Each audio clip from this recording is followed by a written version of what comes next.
Srila Sanatana Gosvami. July 10, 2025 is the disappearance day of Srila Sanatana Gosvami in Vrindavan, India. The following is an excerpt of a Bhav Anuvad of discourses by Srila Bhakti Vigyan Bharati Goswami Maharaj, given on Shadgoswami Shochak on February 4 and 11, 2017. Editor's input. Additional text has been included in square brackets to facilitate the flow of taking shelter of Mahaprabhu.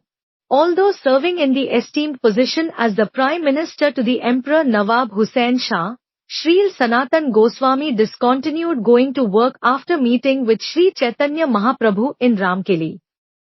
Rather, on the pretext of ill health, he began to deeply contemplate the verses of Srimad Bhagavatam at his residence in the association of a few scholars. After some time, the emperor sent his Vaidya, physician, to find out if Srila Sanatana Goswami was recovering. However, when the emperor was apprised of activities of Srila Sanatana Goswami at home, realizing that he no longer wanted to continue his administrative responsibilities, the Nawab personally visited and warned him of the dire consequences in doing so. Hearing this, Srila Sanatana Goswami replied, "I am also one of your subjects, so you can punish me as you deem fit, but I cannot continue my work." Seeing his unyielding resolve, either out of anger or fear of losing an indispensable resource, the king imprisoned Srila Sanatana Goswami. Unlike any ordinary prisoner, he was shackled around his hands and feet to doubly ensure that he wouldn't escape. Later, when the emperor decided to attack Odisha, he approached Srila Sanatana Goswami again, saying, "I am going to Odisha, you can join me if you wish." Srila Sanatana Goswami replied, "You are planning to attack Odisha, which belongs to Lord Jagannath. I cannot accede to giving pain to the Lord in this way." Why Srimad Bhagavatam? Due to the brief association of Shriman Mahaprabhu, Srila Sanatana Goswami understood and realized that the most scripture of Shriman Mahaprabhu is Srimad Bhagavatam. Srimad Bhagavatam is so deep that one cannot understand it merely by reading it himself. Ya, Bhagavat pad Vaishnaver sthane, ekant ashray kar Chaitanya charne. Shri Chaitanya Charitamrit Antya Adhyay 5 Payar 131. If you want to understand Srimad Bhagavatam, he said, you must approach a self-realized Vaishnav and hear from him. You can do this when you have completely taken shelter of the lotus feet of Sri Chaitanya Mahaprabhu. One needs the association of high-class devotees, Vaishnavgan, who are well-versed in Srimad Bhagavatam, the direct manifestation of Lord Shri Krishna. Then Srimad Bhagavatam reveals itself according to one's qualification. Srila Sanatana Goswami showed through his own conduct how Srimad Bhagavatam is to be studied and discussed in the association of devotees. Each and every scholar can explain his point of view. Thus, to deeply understand the real purport of Srimad Bhagavatam, Srila Sanatana Goswami invited all of them with great respect and made all arrangements for them to reveal their heart. Crying for shelter. Thinking, how can I get out of this prison? I have tried everything in my power, but to no avail. The jailer who I had helped get his job is not helping me out of fear of punishment. Srila Sanatana Goswami remembered the story of a deer. I am in such a situation that I am surrounded by distress and danger from all sides, just like the she-deer who was surrounded by the deep waters of the ocean from behind, a blazing forest fire on both sides and in front, a hunter ready to shoot her with his arrow. At that time this Harini helplessly cried out, "O Nath! Where can I go now? What should I do? Please deliver me now. Who else can save me?" The hunter, who was just waiting for the best opportunity to shoot the deer, was feeling great joy thinking, "There is no way my prey can escape. If it burns in the fire it is mine. If it dives in the ocean and dies, or if I shoot and kill it, even then it is mine." In this way, with great joy, he was slowly closing in on the deer. However, because the deer called out to the Lord in such a way, a snake suddenly bit the hunter, instantly killing him and giving the deer the opportunity to escape. The encrypted message. While in prison, someone anonymously delivered a letter to Srila Sanatana Gosvami. Seeing the immaculate script, he instantly recognized the penmanship of Srila Rup Goswami. Feeling a new surge of hope, he happily and intently read its contents. Srila Rup Goswami had encrypted his message in the form of a shlok. Srila Bhaktivinod Thakur informs us that this letter from Rup Goswami to Sanatan Goswami is mentioned by the annotator of the Udbhat Chandrika. Srila Rup Goswami wrote a note to Sanatan Goswami from Bakala. This note indicated that Sri Chaitanya Mahaprabhu was coming to Mathura. It stated, Yadupteha ko gata Mathurapuri, Raghupteha ko gatottar koshla, iti vichintya kurushva manah sthiran, na sadida jagaditya avdhare. Sri Chaitanya Charitamrit, Madhya, Adhyay 20, Payar 3. Where has the Mathurapuri of Yadupati gone? Where has the northern Koshla of Raghupti gone? By reflection, make the mind steady, thinking, this universe is not eternal. Srila Rup Goswami also wrote in the letter, I have left 10,000 gold coins with a local grocer. Somehow free yourself from the prison using this. So Srila Sanatana Goswami felt hopeful reading this. Only an intelligent man can give signals like this. When the city of Puri was attacked by Muslims, one of the ministers was imprisoned. The minister noticed that the western gate of the enemy's camp was weak.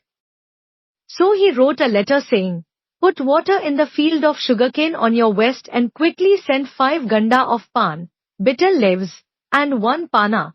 This is a unit of measurement of supari, betel nuts, otherwise, I will perish. No one could decipher the message as there was no sugarcane field there. Then a barrister named Madhusudan decoded the message. He said, the enemy is weak on the west. Pan, bitter leaves, refers to rifles and supari, betel nuts, means bullets. He is telling us how much ammunition we need and which direction to attack from, or else Orissa will be defeated. In the enemy camp, they inquired from the minister the meaning of his message. So he said, Sir, I am from Orissa, so I am used to having pan, bitter leaves. Without it, I suffer from gas and digestive problems. They trusted him and the Muslims were later defeated. Similarly, Srila Advait Acharya sent a sonnet message for Mahaprabhu. Baul ke kahe, lok hail baul. Baul ke kahe, hate na vikay chaul. Baul ke kahe, kaye nahik aul. Baul ke kahe, iha kahiyache baul. Please inform Sri Chaitanya Mahaprabhu, who is acting like a madman, that everyone here has become mad like him. Inform him also that in the marketplace rice is no longer in demand. Further tell him that those now mad in ecstatic love are no longer interested in the material world. Also tell Sri Chaitanya Mahaprabhu that one who has also become a madman in ecstatic love, Sri Advait Prabhu, has spoken these words. Upon hearing this, Shriman Mahaprabhu said, he is a smart Brahman. He invites the demigods for worship and after worship is done, he sends them away, Visarjan. In saying this, Shriman Mahaprabhu did not lie. Srila Advait Acharya had pleaded for him to come. Now that everyone had received love of God, which is what Shriman Mahaprabhu had come to give, he could stop. Others didn't understand the riddle nor his response. At that point, Shriman Mahaprabhu commenced another Leela to wind up his pastimes. Lust makes one forsake fear and shame. Upon receiving the gold coins, Srila Sanatana Goswami opened a dialogue with the jailer saying, earlier I got you this job, remember I have done so much for you, now is your chance to return the favor. If you release me, I promise I will go far away from this country, to Mecca, and the emperor won't ever come to know of my whereabouts. But the jailer was fearful. How can I do it? The emperor can punish me severely. Then, Srila Sanatana Gosvami, who was as intelligent as Brihaspati, kept 7,000 golden coins in front of him. Now, the same jailer switched his stance, enticed by the stunning sight of 7,000 gold coins glittering before him. He immediately conceded. This change of heart is based on the following principle. Kama Turanam na bhayam na lajja. Garud Puran Canto 1, Chapter 115, Verse 67. Kamatur has two different interpretations. One is a person having thousands of desires, the other meaning was not discussed. Those controlled by lust do not experience fear or shame, although the fear of death, punishment, defamation, etc. may be present within them. When such persons see an opportunity to fulfill their desires, they lose all fear and shame. The jailer was neither shameful in thinking, is it proper to accept bribe from someone who favored me before?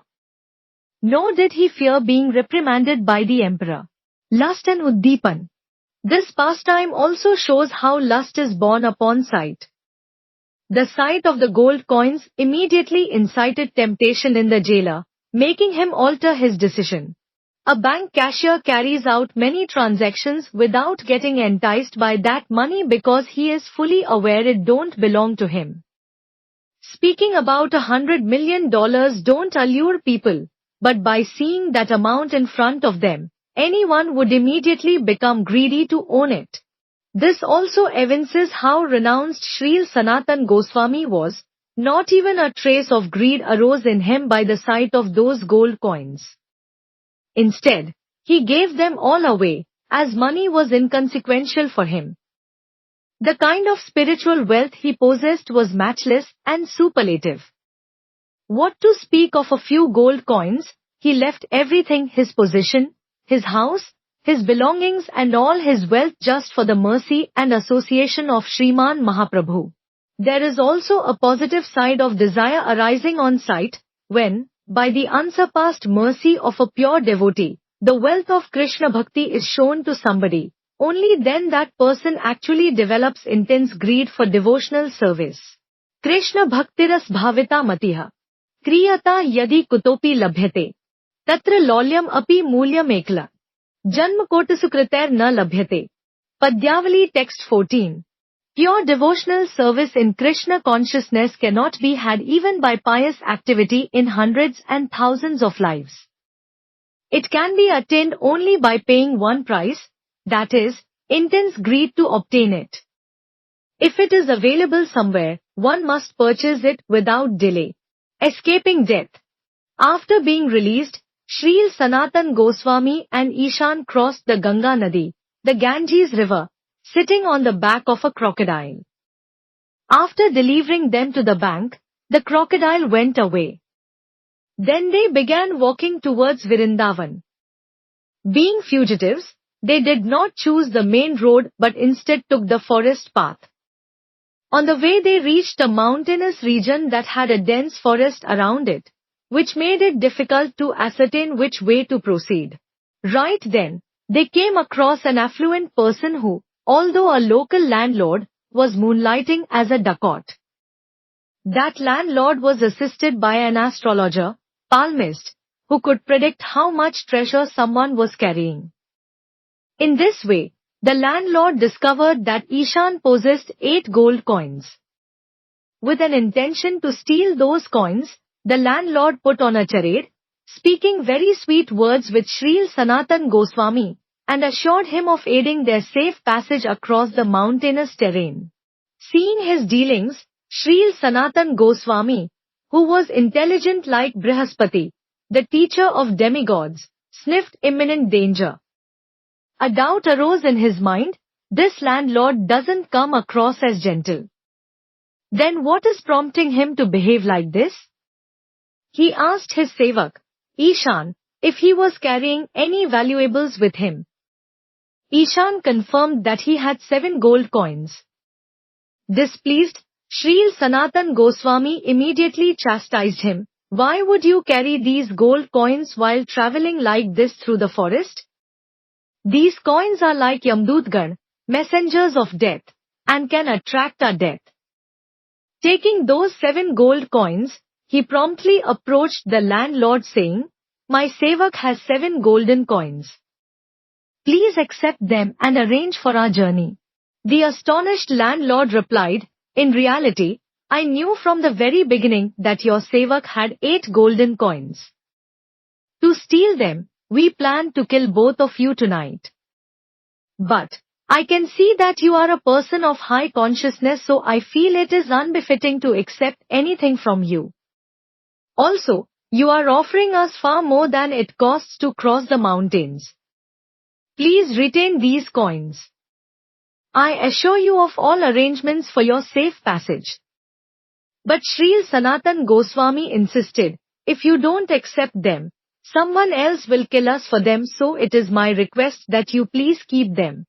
Thus the landlord kept the gold coins and made all arrangements for them to cross the hilly tract. Renunciation means to depend on the Lord in all circumstances.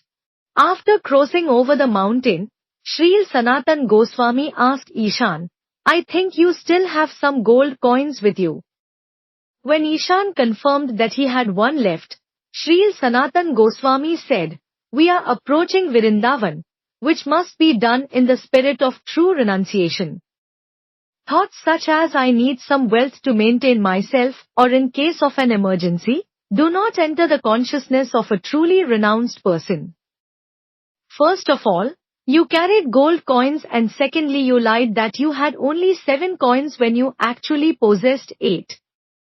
If you cannot depend entirely on the Lord in all circumstances, you are not ready to go to Vrindavan yet, so it is better that you return. When one wants to leave Sansar, one must not carry anything. Please return home now, taking this coin with you." Thus Ishan went back home and Srila Sanatana Goswami continued alone. The teaching from this episode is that Ishan was not yet fully surrendered to the Lord for his protection. Instead, he depended on one gold coin. One who is not completely surrendered to the Lord's will should not become a renunciate. Humility evokes mercy. On the way, Srila Sanatana Goswami met his brother-in-law at Hajipur. After a little rest, when Srila Sanatana Goswami expressed the desire to leave, his brother-in-law insisted that he accept an expensive woolen blanket from him, which Srila Sanatana Goswami reluctantly accepted. Proceeding further, Srila Sanatana Goswami reached Kashi. Hearing that Shriman Mahaprabhu was residing at the house of Sri Chandrasekhar Vaidya, he went there and sat outside the gate. Being omniscient, Sri Chaitanya Mahaprabhu knew that Srila Sanatana Goswami had arrived. He asked Sri Chandrasekhar Vaidya to look outside the house for a Vaishnav. After looking outside the house, he returned and reported to Shriman Mahaprabhu that there wasn't a Vaishnav outside. Shriman Mahaprabhu again asked if there was anyone at all. He said, "Yes, there is one Muslim mendicant." Shriman Mahaprabhu said to call him instantly. Sri Chandrasekhar then went and called Srila Sanatana Goswami inside. Holding straw in both his hands and teeth, Srila Sanatana Goswami entered and prostrated at the lotus feet of Shriman Mahaprabhu. Often we see this phrase in Vaishnav songs. Sakal Vaishnav Gosai Doya Koro More. Dante Trin Dhari, Kahe e Deen Pamre. With a straw between my teeth, this very wretched and fallen person is petitioning all the Vaishnavgan and Goswamigan, "Please give me your mercy." What does this mean? Who keeps straw in between their teeth? Animals like buffalo, donkeys etc. keep straw between their teeth. So it means that one has to really acknowledge that he is like an animal, engaged only in activities which animals perform such as eating, sleeping, mating and defending. When one fully accepts and realizes this by mind and actions, not just externally by words, he submissively and earnestly approaches a Vaishnav, begging to be upgraded from animal life to Vaishnav life.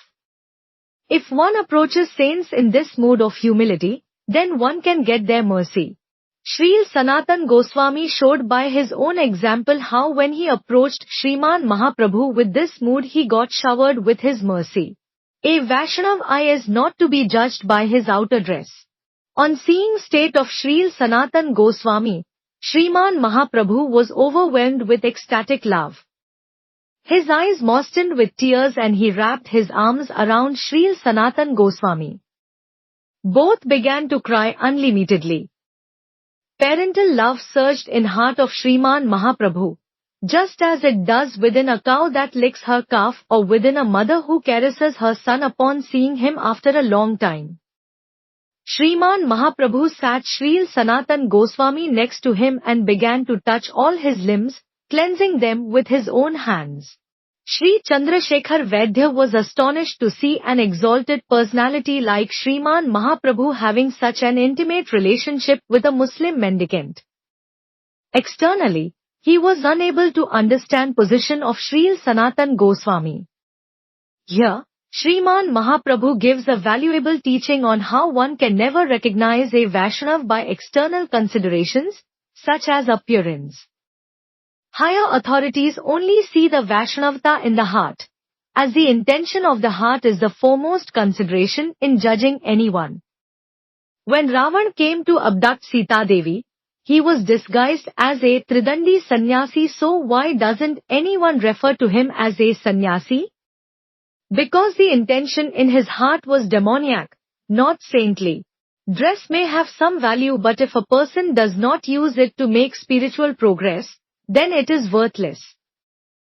To demonstrate this, once Srila Gaurkishore Das Babaji Maharaj, who used to, otherwise, wear kaupin, long cloth, came to residence of Srila Bhaktivinod Thakur dressed very opulently. Upon seeing him, Srila Bhaktivinod Thakur asked, "O Babaji Maharaj, what kind of a pastime is this? Why are you wearing these clothes?" He replied, "These days, this kind of a dress is better. At least people will not be cheated, thinking I am a saint, instead they will curse me addressing me as Bhogi, and my sins will be destroyed. They will not offer me obeisances considering that I am a Babaji." Establishing Sambandha Gyan in Kashi. Kashi is famed as the hotbed of Mayavad philosophy, which means to identify oneself with Brahman, Aha Brahmasmi. At that place Sri Chaitanya Mahaprabhu inspired his devotee, Srila Sanatana Goswami, to ask about topics which would establish the real truth. Srila Sanatana Goswami humbly inquired from Mahaprabhu about his real identity and the cause of his suffering. Mahaprabhu said, "In reality, no suffering exists in your life. You are not a person who does know his true identity. You know everything, sab tattva gyan. You know all kinds of tattva. Nahi tapatray, you have no suffering in your life, but you are a sadhu, and the nature of a sadhu is such that, even though he knows everything, as soon as he associates with another sadhu, he discusses about the supreme truth, the Lord, his devotees and different tattvas. That is why you are asking." In reply to his questions, Mahaprabhu did not say, "You are Sanatana Goswami," or "You were born in a Brahman family," but instead stated, "Jeever, Swarup, Hai, Krishner, Nityadas. Krishner, Tatastha Shakti, Bheda Bhed Prakash." Shri Chaitanya Charitamrita, Madhya, Adhyay 20, Payar 108. The constitutional position of the Jeev is that he is an eternal servant of the Lord. He appears from the Lord's marginal energy and a manifestation simultaneously one with and different from the Lord. In this way Shriman Mahaprabhu instructed him. Krishna bhuli, say Jeev anadibhirmukh. Atev maya tare de sansar duhak. Shri Chaitanya Charitamrita, Madhya, Chapter 20, Payar 117. Forgetting Krishna, the living entity has been attracted by the external feature, the material manifestation, from time immemorial. Therefore the illusory energy, Maya, gives him all kinds of misery in his material existence. A living entity derives from the Tatastha region, Tatastha means that place from where one can move in any direction. Since he has the freedom, he can go to either side, the spiritual or the material world.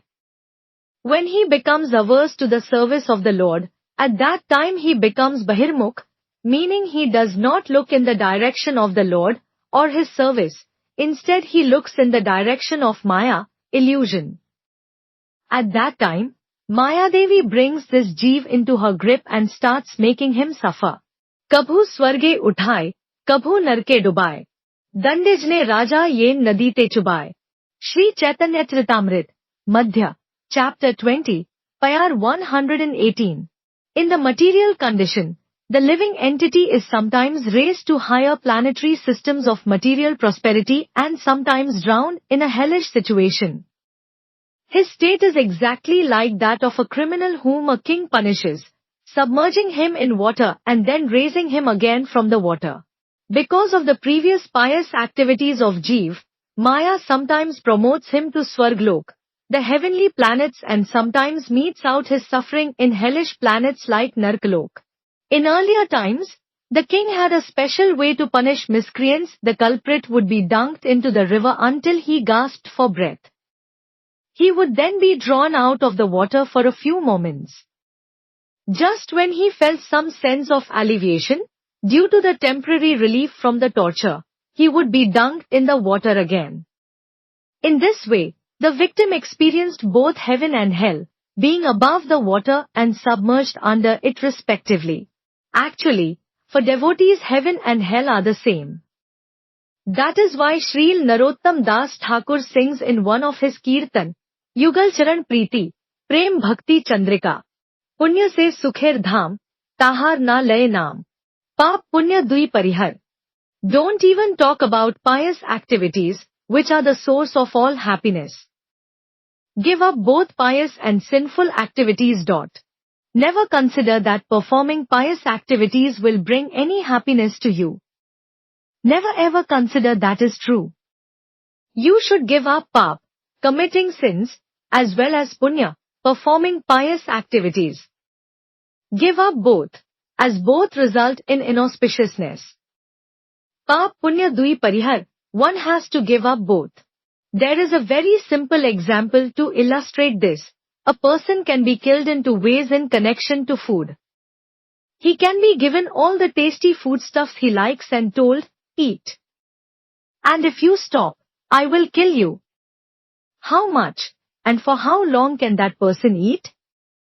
On the other hand, you can kill a person by refusing him any food or water. Eventually that person will die of starvation. So enjoying the facilities of the heavenly planets can be likened to Maya Devi giving so many eatables, facilities for sense gratification, to a person. I will kill you when you stop, whereas others are killed by not being given anything. Thus devotees hanker neither for heaven or hell, as they consider the nature of both similar. Then Srila Narottam Das Thakur mentions even for worldly pious activities, don't worship demigods or demigoddesses. Instead be fixed only on worshipping the lotus feet of Lord Govind, who can award you real happiness. Rishikesh Govind Seva, which means, with your senses only worship the lotus feet of the Lord.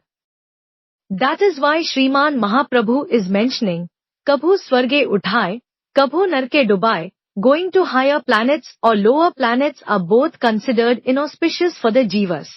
Minus rooted in I-ness. Sanatan inquired from Mahaprabhu. Ke ami, kene amay jare tapatre. Iha nahi jani, kemne hit hai. Who am I? Why do the threefold miseries always give me trouble? If I do not know this, how can I be benefited? Sadhya sadhan tattva puchite na jani. Kripa kari, sab tattva kehta, aapne. Actually, I do not know how to inquire about the goal of life and the process for obtaining it. Being merciful upon me, please explain all these truths. Shri Chaitanya Charitamrita, Madhya Chapter 20, Payar 102 and 103. Srila Sanatana Gosvami asked, Ke Ame? Who am I? I am so foolish. I don't know who I am. But I know what is mine: my parents, my wealth, my position, etc. In reality, the conception of my is rooted in I. An unintelligent person knows what is mine but does not know who am I. Srila Sanatana Goswami admitted through his words and actions that this was his position. Setting an ideal. Once Mahaprabhu had invited Srila Sanatana Goswami to Tota Gopinath. Instead of taking the easier path, the main road, Srila Sanatana Goswami took the longer route, walking barefoot on the scorching sand of the beach under the blazing midday sun. By the time he arrived, feet of Srila Sanatana Goswami were burning with blisters, but being accelerated at the prospect of meeting Mahaprabhu and honoring his prasadam remnants, he was oblivious to the suffering. When he arrived, Mahaprabhu noticed the blisters on feet of Srila Sanatana Goswami and asked, "By which route did you come?" On hearing his reply, Mahaprabhu asked why he had not taken the main road, which was shorter and cooler. Then Srila Sanatana Goswami said, "Prabhu, the Sevakgan of Jagannath frequent that road. If I had mistakenly touched them, they would have become contaminated and I would have been implicated in an offense. Hence, I did not use that road." Mahaprabhu, who was delighted to see mood of Srila Sanatana Goswami, praised him saying, "An exalted personality like you knows the essence of all scriptures and is aware of the tenets of Vaishnava etiquette. If someone like you observes and protects the etiquette, certainly others will follow your example." How did such humility appear in Srila Sanatana Goswami? The more one associates with advanced personalities, the more he naturally develops humility. On the contrary, when one associates with juniors, one develops pride. How to perform satsang? During his journey to Jagannath Puri from Vrindavan, Srila Sanatana Goswami drank polluted water and developed a disease called Kandursa Rog as a result. Kandursa Rog is a skin disease where the body develops many itchy sores discharging pus and blood. In reality, the Lord had arranged this with an intention to manifest a certain pastime. Reaching Puri, Srila Sanatana Goswami resided with Srila Haridas Thakur, where Mahaprabhu would visit daily. That day when Shriman Mahaprabhu arrived, Srila Haridas Thakur mentioned that Srila Sanatana Goswami had come to offer obeisances to him. Pleased to see Srila Sanatana Goswami, Mahaprabhu instantly went forward to embrace him. Retreating quickly, Srila Sanatana Goswami requested Shriman Mahaprabhu not to embrace him, as his body was covered with many sores oozing with blood and pus. Ignoring his request and forcibly embracing him, Mahaprabhu said, "O Sanatan, firstly, you are a Vaishnav. A body of Vaishnav is transcendental and cannot be covered with sores. Bhagwan has put these sores on your body to test me. If I don't embrace you, I will fail my examination. So surely I must embrace you. Secondly, being a sannyasi, I cannot harbor such discriminations." Unhappy, Srila Sanatana Goswami contemplated, "I had come here to serve Sri Chaitanya Mahaprabhu. But not only am I unable to do so, I am, on the contrary, inconveniencing him by forcing him to bathe after the foul-smelling pus from my sores touches his transcendental body. Rath-yatra is soon approaching. It will be better if I give up my life under the wheels of the chariot of Lord Jagannath. Sri Chaitanya Mahaprabhu is Sarvagya, all-knowing." Therefore when Sri Chaitanya Mahaprabhu came to visit them the next day, he said to Srila Haridas Thakur, "O Haridas, please tell me, if someone offers something to another person, then does he have any entitlement or right over what he has already given?" Srila Haridas Thakur replied, "No." Then Sri Chaitanya Mahaprabhu said, "Then please explain this principle to Sanatan.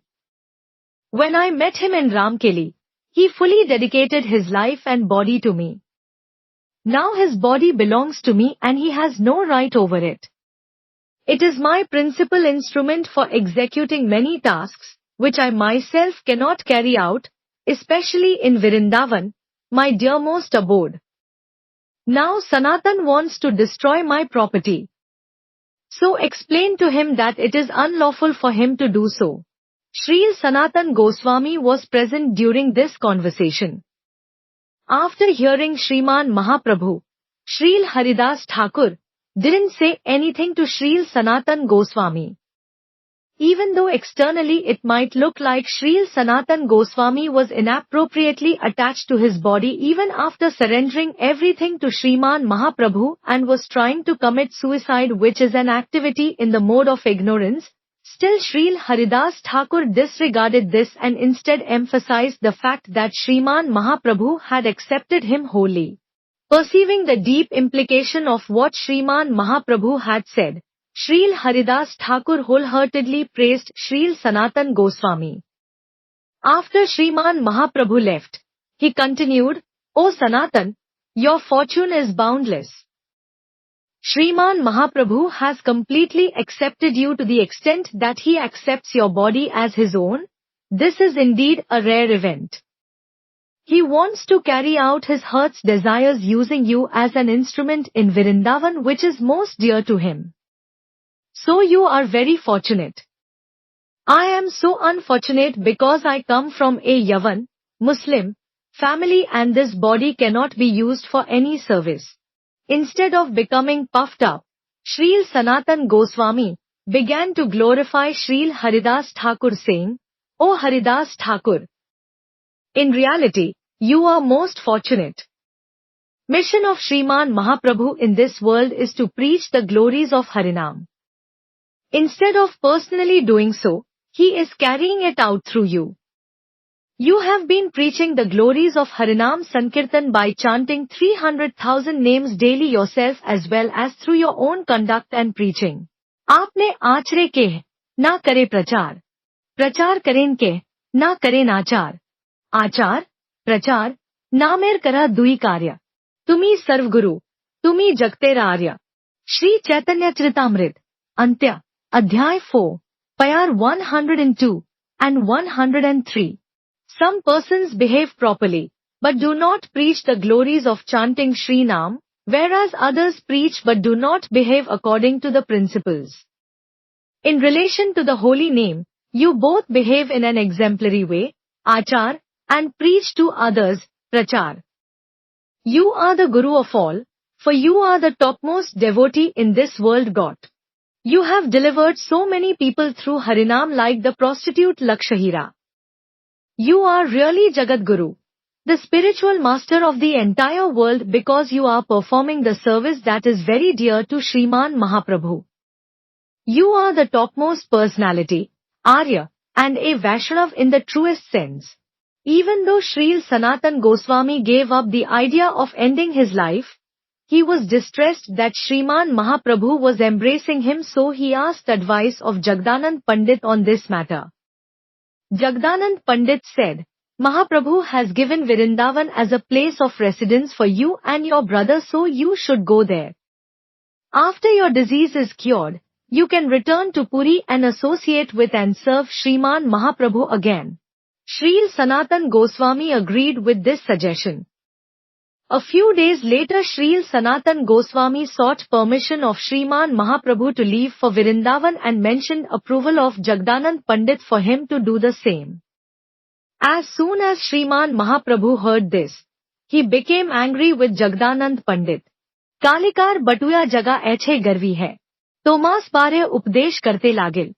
Shri Chaitanya Charitamrita, Antya Adhyay 4 Payar 158. Jaga, Jagdanand Pandit, is only a new boy, but he has become so proud that he thinks himself competent to advise a person like you. This Jaga is very new in spiritual matters, whereas you are an expert, and he is so proud that he is ready to give you advice. You are as learned as Brihaspati, so qualified that you can even advise me. When Shriman Mahaprabhu desired to travel from Puri to Vrindavan, he went via Ramkeli with a very big following.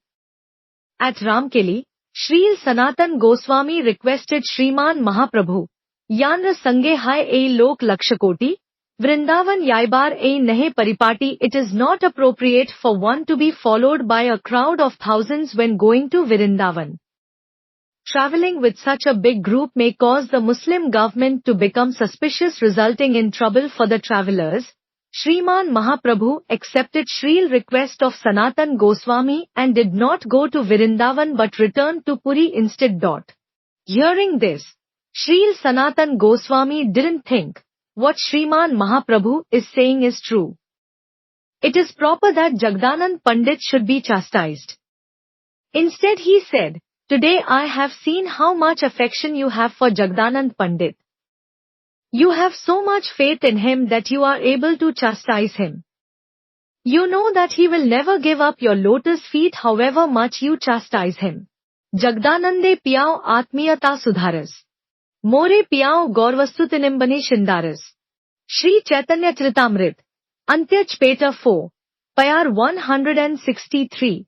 Sir, you are making Jagdanand drink the nectar of affectionate relationships, whereas, by offering me honorable prayers, you are making me drink the bitter juice of Nimb, Neem, and Nishinda, Nirgundi, Vitex Nigando. By chastising him, you have made him drink nectar, and by praising me you have made me drink bitter juice made of neem. I am not that qualified that I will be able to tolerate your chastisements, therefore, you are praising me. Instead of becoming boastful, Srila Sanatana Goswami spontaneously saw affection of Shriman Mahaprabhu towards Jagdanand Pandit as well as good qualities of Jagdanand Pandit. Thus Srila Sanatana Goswami has exemplified how